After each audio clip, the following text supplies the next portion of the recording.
Good morning students. Convergence और uniform convergence का ये नौवां लेक्चर होगा हमारा। और जो नए हैं उनको हम बता दें कि हम इस पे एक सीरीज स्टार्ट किए हैं जिसमें हम टॉपिक वाइज क्वेश्चंस को उठा रहे हैं। तो प्रेजेंट टाइम पे जो हमारा टॉपिक है कन्वर्जेंस और यूनिफॉर्म कन्वर्जेंस है। 2012 से लेकर के CSIR नेट का 2019 तक जितने भी क्वेश्चंस हैं कन्वर्जेंस और यूनिफॉर्म कन्वर्जेंस की, उन क्वेश्चंस को हम सॉल्व करने की कोशिश कर रहे हैं। उसी पे हमने लिया है जून 2018 का क्वेश्चन है। बोल रहा है given an and bn two monotonic sequence of real numbers and summation an bn is convergent then true statement is। तो हमको बताना है कि इसमें से कौन सा स्टेटमेंट ट्रू होगा। तो इनको ऐसे क्वेश्चंस को हम हमेशा कंट्राडिक्शन वाले एग्जांपल्स लेकर के इसको हम शो करते हैं। तो बोल रहा है फर्स्ट ऑप्शन है an is convergent and bn is convergent. बोल रहा है दोनों को कन्वर्जेंट होना पड़ेगा तभी हमारा an और bn कन्वर्जेंस होगा। दूसरे में बोल रहा है कम से कम एक कन्वर्जेंस हो।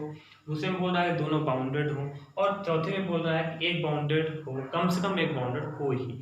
तो चलिए इसको हम एक एक करके इसको हम रॉन्ग करने की कोशिश करेंगे ऑप्शंस को।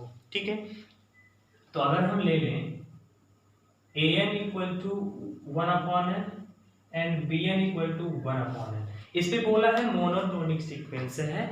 अब ये नहीं बोला है कि मोनोटोनिक इंक्रीजिंग है कि मोनोटोनिक डिक्रीजिंग है, दोनों कुछ भी हो सकता है। तो हमने मोनोटोनिक डिक्रीजिंग एक सीक्वेंस an और bn अपन ने फाइंड आउट कर लिया। ठीक है, तो an equal to 1/n bn equal to 1/n हमने फाइंड आउट किया। अब बोल रहा है कि summation an into bn find out करना है जो कि कन्वर्जेंट आना चाहिए। तो निकाल दीजिए, तो बनेगा summation 1/n into 1/n that is summation 1/n square. और जो p टेस्ट होता है, p टेस्ट क्या होता है कि अगर p ग्रेटर देन 1 है तो कन्वर्जेंट होता है और p लेस और इक्वल टू 1 है तो डाइवर्जेंट होता है। यहाँ पर देखिए n की पावर p होता है। अगर इस तरह की सीरीज होती है p टेस्ट, इस पे हम बात पहले ही कर चुके हैं, लेकिन फिर भी 1/n square that is p की वैल्यू कितनी आई है 2 आई है। 2 क्या है ग्रेटर देन 1 है, तो ये क्या हो गया, ये हमारा कन्वर्जेंट हो गया, कोई दिक्कत नहीं, कन्वर्जेंट हो गया। अब आप बात कर लीजिए इस पे an is convergent and bn is convergent. Summation की बात कर रहा है, समेशन an, तो समेशन an कितना बनेगा, अगर यहां से बात करें तो समेशन an ही बनेगा।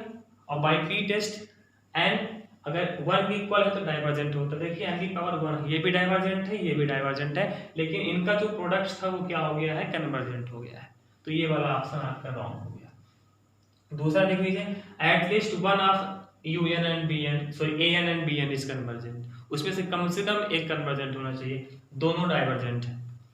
ठीक है, समेशन bn भी डाइवर्जेंट है और समेशन an भी डाइवर्जेंट है बाय p टेस्ट। तो बोल रहा है कि एक कम से कम कन्वर्जेंट होना चाहिए, कोई भी कन्वर्जेंट नहीं है, फिर भी उनका जो प्रोडक्ट है वो कन्वर्जेंट हो गया। ये वाला भी ऑप्शन आपका रॉन्ग हो गया है। अब बात आती है तीसरे ऑप्शन की। तो तीसरे ऑप्शन में हम एक n ले लेते हैं, an की वैल्यू n ले लिया और bn की वैल्यू ले लिया 1/n। ओके, अब इनका प्रोडक्ट निकाल दो, तो summation an bn equal to summation n into 1/n that is कितना आ गया 1 आ गया, जो कि क्या है, ये आपका कन्वर्जेंट है, ये कन्वर्जेंट सीरीज हो गई। ओके, ये सीरीज कन्वर्जेंट है। तो an is bounded and bn is bounded, मतलब दोनों बाउंडेड होने चाहिए। देख लीजिए ये तो बाउंडेड है, ठीक है, जीरो से जीरो की तरफ बाउंड करेगा, अप्रोच करेगा, और ये क्या है टेंड्स टू इनफिनिट, ये बाउंडेड नहीं है, टेंड्स टू इन्फिनिटी 1 2 3 n की वैल्यू पुट करते जाएंगे, इनफिनिट टाइम्स जाएंगे, ये बाउंडेड नहीं है। अब बोल रहा है कि कम से कम दोनों बाउंडेड होने चाहिए, तो ये भी गलत, एक बाउंडेड है एक बाउंडेड नहीं है। तो यही वाला ऑप्शन बचा, तो यही वाला जो हमारा ऑप्शन है वो ऑप्शन हमारा करेक्ट हो जाएगा।